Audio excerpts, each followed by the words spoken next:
অখণ্ড মণ্ডলেশ্বর শ্রী শ্রী স্বামী স্বরূপানন্দ পরমহংসদেবের উপদেশবাণী অখণ্ড সংগীতা বিংশ খণ্ড।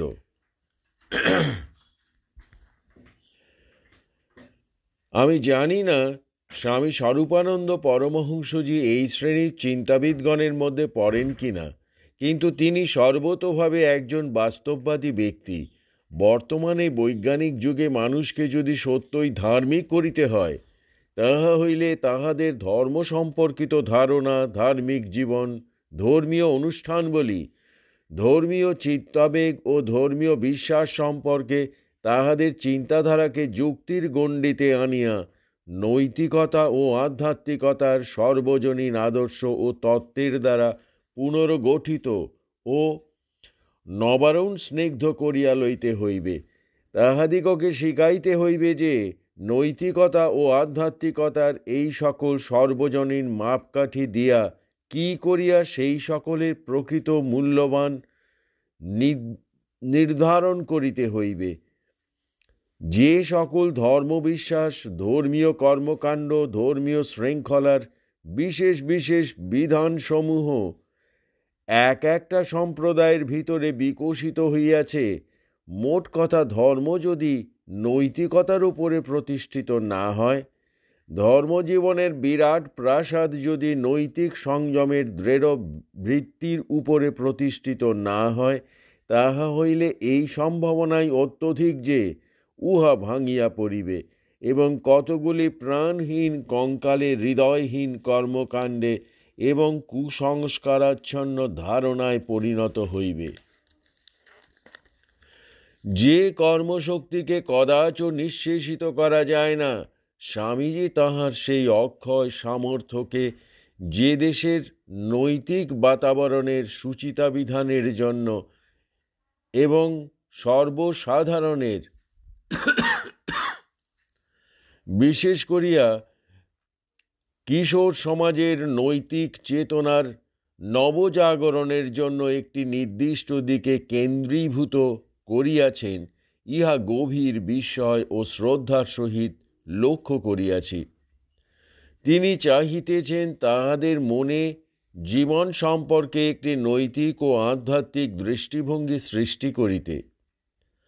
মানুষের সহিত মানুষের সম্পর্ক এবং জগতের ঘটনাবলীর সম্পর্কে মনুষ্য জীবনের বিরাট সাফল্য সমূহের মধ্যে প্রকৃত মূল্যমান নির্ধারণের ক্ষমতা দান করিতে নীতি শিক্ষাদাতার রূপে তিনি দেশ ও সমাজের পক্ষে স্থায়ী ও সুদূর প্রসারিণী গুরুত্বপূর্ণ একটি সেবা দিয়া যাইতেছেন।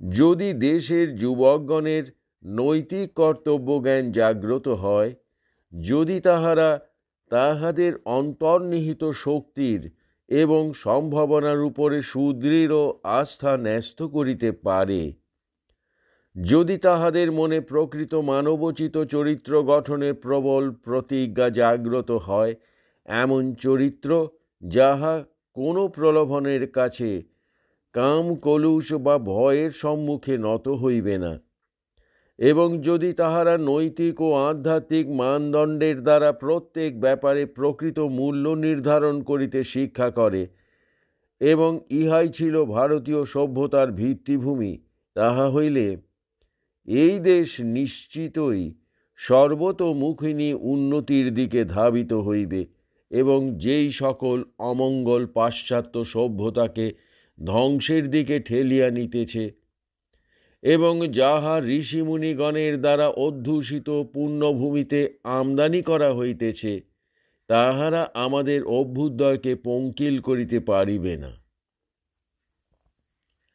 স্বামী স্বরূপানন্দজির শিক্ষাদানমূলক বক্তৃতাসমূহের ভঙ্গিমার মধ্যে লক্ষ্য করিবার মতো একটি বিশেষত্ব এই যে, বাস্তবের সহিত সম্পর্কশূন্য নৈতিক ও আধ্যাত্মিক তত্ত্বসমূহের শুষ্ক আলোচনা তিনি করেন না।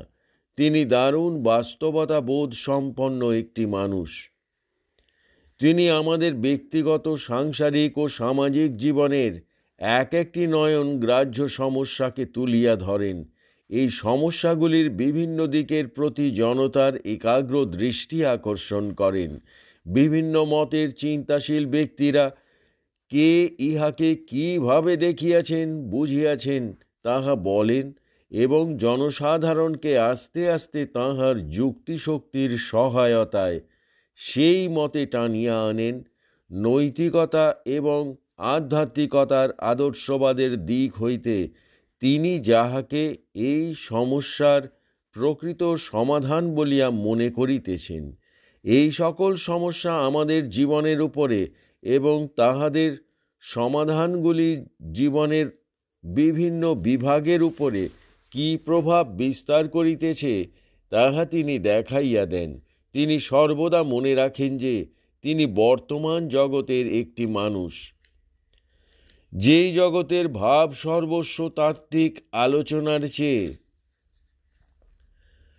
মানুষ বাস্তবে আলোচনায় অধিক আনন্দ পায়। তাহার যুক্তি পরম্পরা বিস্তারের ধারাও সম্পূর্ণরূপে আধুনিক। তাহার মধুময় সুর ঝঙ্কৃত কণ্ঠ এবং যোগ্য ভাষার উপরে পূর্ণ আধিপত্য তাহার যুক্তিগুলিকে আরও শক্তিশালিনী করিয়া তোলে।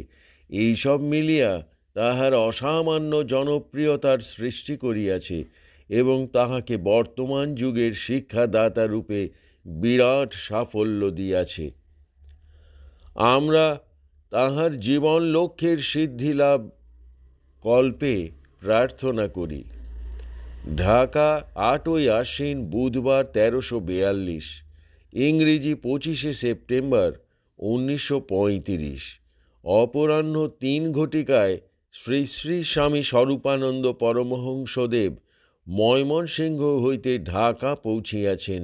স্টেশনে যে যুবকেরা অভ্যর্থনা করিতে আসিয়াছিলেন তন্মধ্যে একজন জিজ্ঞাসা করিলেন, ঝড়ে নাকি পুপুনকি আশ্রমের টিনের ছাবড়া উড়াইয়া নিয়া গিয়াছে, তাহার কি হইল? শ্রী শ্রী বাবামণি বলিলেন, ঝড়ে সব উড়িয়ে নিয়ে যাবে, কোনো কিছুরই চিহ্নমাত্রও থাকবে না।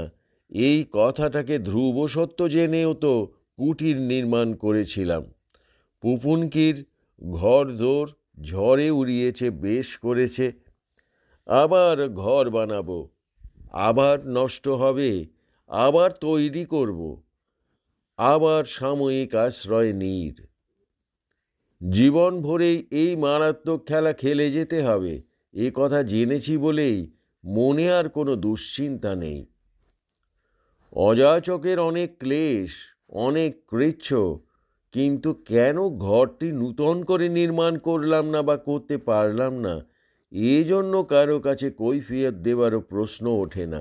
এটা হচ্ছে অযাচকের পরম শান্তি।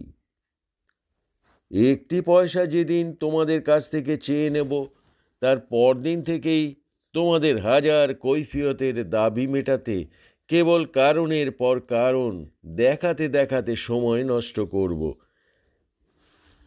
সে কি এক কম ঝংমারি কাজের লোক কাজ করেই আনন্দ পায়, বৃথা কথা কয়ে অর্থের জন্য আবেদন করে বা কাজের অকাজের কৈফিয়ত দিয়ে আনন্দ পায় না।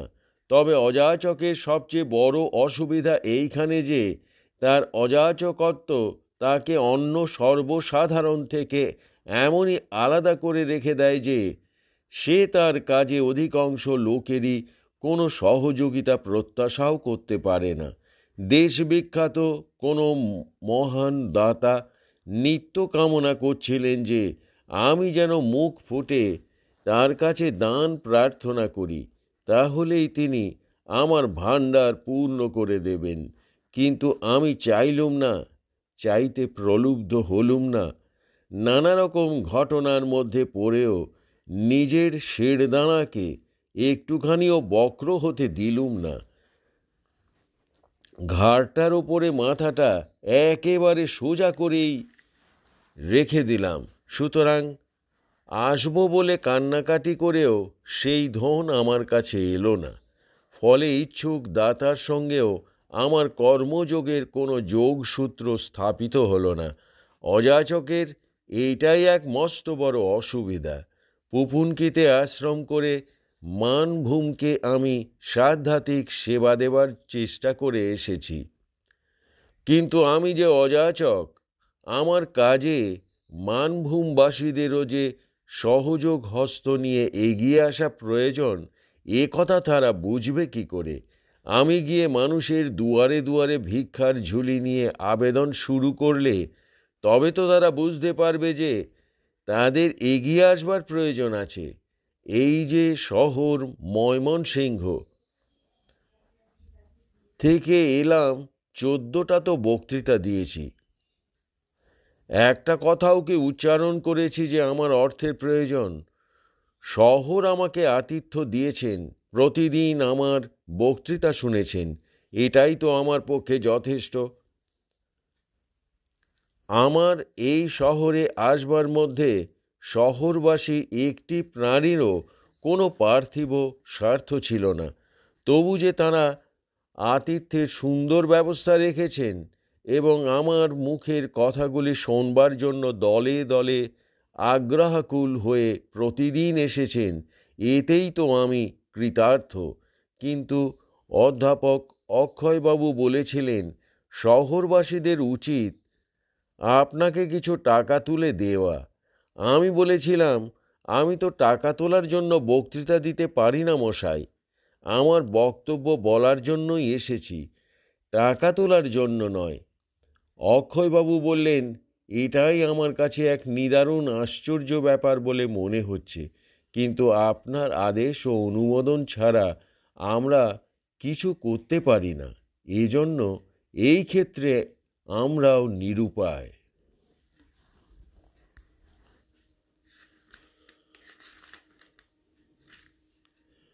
বক্তৃতার বীজ মন্ত্র। শ্রী শ্রী বাবামণি স্থিতিস্থানে আসিলে সন্ধ্যার সময়ে ঢাকার কতকজন বিশিষ্ট নাগরিক দেখা করিতে আসিলেন। একজন বলিলেন, এবার আবার ঢাকাতে কয়েকদিন বক্তৃতা দিয়ে যান। শ্রী শ্রী বাবামণি বলিলেন, এক ঔষধ হজম না হতে ডাক্তার তার রোগীকে নূতন ঔষধটি গলাধ্যকরণ করতে দেন না। একবার এসে সকলের কান ঝালাপালা করে যা বলে গিয়েছি তা আগে এখানকার শ্রোতাদের হজম হয়ে যাক, তারপরে আবার বক্তৃতা শুরু করা যাবে। ভদ্রলোক বলিলেন, এ কথা সত্য, আমাদের দিক থেকেও কর্তব্য ছিল আপনার ঢাকার ধারাবাহিক বক্তৃতাবলীর পরে আমাদের কর্তব্য ছিল সেই সকল বাণীর সারাংশ নিয়ে পাড়ায় পাড়ায় আলোচনা সভার অনুষ্ঠান করা। শ্রী শ্রী বাবামণি বলিলেন, নিশ্চয়ই। বক্তা বক্তৃতা দিয়ে গেলেন, তার মানে এই যে তিনি তার পরমায়ু ক্ষয় করে গেলেন। অর্থলোভ যাঁর আছে তিনি টাকা তুলে নিয়ে গেলেন, যার নেই তিনি শূন্য হস্তে নিজের খরচেই চলে গেলেন। কিন্তু তাঁর বক্তব্য বিষয়ের ভালো মন্দ নিয়ে কোথাও কোনো আলোচনা হলো না, ফলে যে চিন্তাগুলিকে তিনি মুক্ত হস্তে বিতরণ করে গেলেন বক্তৃতা মঞ্চ থেকে, সেই চিন্তাগুলি ভূমিতে আর উক্ত হলো না, শূন্যে মিশে গেল। হয়তো একেবারে ব্যর্থ হলো না, কিন্তু যার ফলে যা ঘটতে পারত তা তো আর ঘটল না। এসব ক্ষেত্রে বক্তৃতা দান একটা ব্যসন মাত্র। স্বদেশী আমলে দেখেছি বিপিন পাল জ্বালাময়ী বক্তৃতা দিয়ে গেলেন, পিছে পিছে নিঃশব্দ পদ সঞ্চারে এলেন পুলিন দাস তাঁর বিপ্লবী অনুশীলন নিয়ে। দেশের লোক কল্পনাও করতে পারল না যে বিপিন পালের নিক্ষিপ্ত বীজ থেকে পুলিন দাস কি দারুণ ফসল তুললেন। আমি অবশ্য বিপিন পাল নই, কিন্তু আমার বক্তৃতাগুলিও বীজ মন্ত্র ছড়িয়ে তো দিলাম, তাকে মাটিতে বপন করে ফলপ্রসূ করার জন্য আপনাদের নিশ্চয়ই কিছু করণীয় আছে। ভদ্রলোক কথাটি অস্বীকার করিতে পারিলেন না। হরি ওম।